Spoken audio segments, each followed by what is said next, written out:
On the 11th hour of the 11th day of the 11th month, so many of us from all across the world, of all different races, creeds, and colours, are all joined together in one act of remembrance, where we observe the silence and remember the sacrifices of all those who fought in, those who didn't come home, and those who did come home from the First World War, all the men, women, and animals.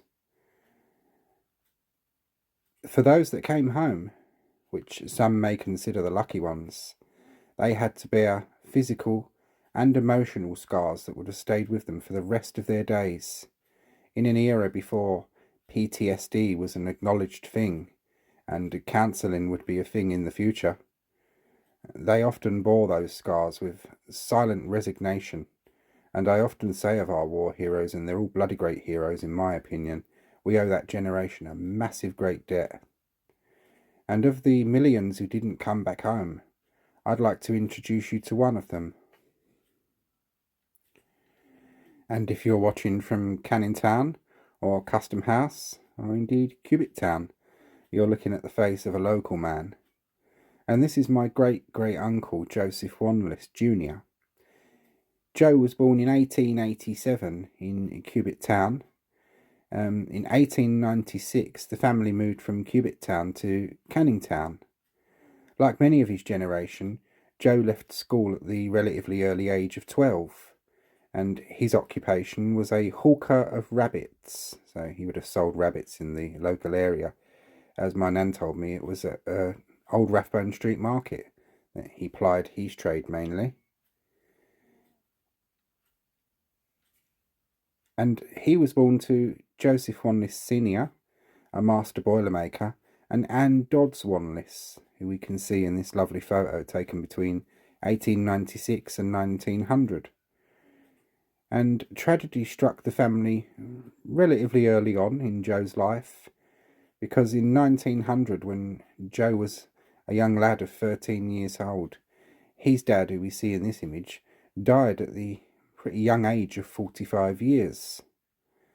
And before Joseph Sr.'s death, the family, for working class people, were relatively comfortably off. They were teetotalers, his parents. They didn't drink, and they had very good reasons for doing that, because this family originated from Middlesbrough, and in 1878, Anne Wanless, who we see here, her dad, John Featherstone Dodds, after getting roaring drunk, which from the coroner's records I gather was a frequent occurrence with him, tried to hitch a lift on a cart, climbed up onto the cart, slipped, and went under the wheels of that cart. And he lay in North Riding Infirmary for 3 days before he died. And that is most certainly what turned the Wanlesses into teetotalers. And I often think probably what made them move from Middlesbrough to London.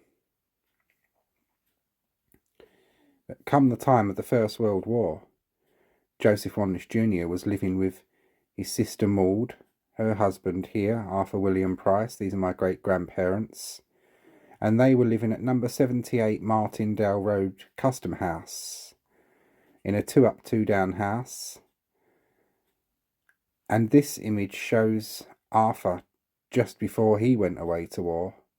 And his is another story. He came home, but he was gassed on 3 separate occasions with mustard gas, which ruined his health for the rest of his life. And some of the things my nan overheard of his war stories when earwigging, when she shouldn't have been listening, were absolutely horrifying. And how they got through that, I don't know. But at number 78 Martindale Road at the time, living with Maud and Joe and Arthur, was Maud and Joe's mum, Anne Wanless, a widow by this time, and she made her money by being a seamstress. When the war came along, and Joe was called up, and he found himself in the Royal Dublin Fusiliers, and in 1915 he found himself in the Gallipoli Campaign, fighting at Gallipoli. The Gallipoli Campaign, particularly early on, was a bit of a balls up, because when the landing craft landed on the beaches, what they didn't know is that the water had been laced with barbed wire, so many of the men that jumped from the boats into the water were caught up in that barbed wire and drowned before they even set foot on dry land. And for those that did step foot on dry land, like young Joe, they fought a bloody bitter campaign, and this is just one of many images from the Gallipoli Campaign. And that is where Joe died. Here we see his death certificate. Private 22127, Joseph Wanless, died on the 10th of September 1915 at Gallipoli, aged 29, and he died of his wounds. Joe was buried in the East Mudros Military Cemetery alongside many of his comrades. Also in this cemetery is the Australian section, because the Australians lost great numbers of people. The Australians and people of New Zealand, they lost a great number of people in the Gallipoli Campaign. And this image was taken in the cemetery not too long after the end of the First World War, when the Commonwealth War Graves Commission was first set up. They took pictures of quite a few of the cemeteries, so families who would never have a hope in hell's chance of travelling abroad to pay their respects at their loved ones' graves could at least see where they were buried, and could see from this image that they were buried decently, neatly laid out. And at the time, the graves were all marked with wooden crosses and little stone surrounds. In more recent years, the cemetery had fallen into a great state of disrepair, a lot of the monuments, so they were all replaced with these stone ones here. And many thanks to one of the lovely volunteers from the cemetery who sent me this image and this one, which marks the last resting place of Joseph Wanless Jr., 22127, Private J. Wanless, Royal Dublin Fusiliers, 10th of September 1915. So that is where, for many of us in our area, a local man lies resting in a patch of foreign soil, and very well honoured and remembered, as we can see. Nice that they did that with the cemetery. And that's the story of Joseph Wanless, a young man from Canning Town and Custom House, who back in his day you could have bought a rabbit from. That's his story, and he was just one of the millions who didn't come back home from the war.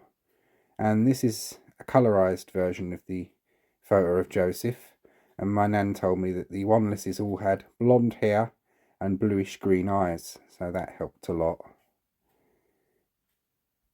And for the few minutes that many of us have got some respect, stand and acknowledge, it's a very small sacrifice that we make to acknowledge the bloody great sacrifice of that generation.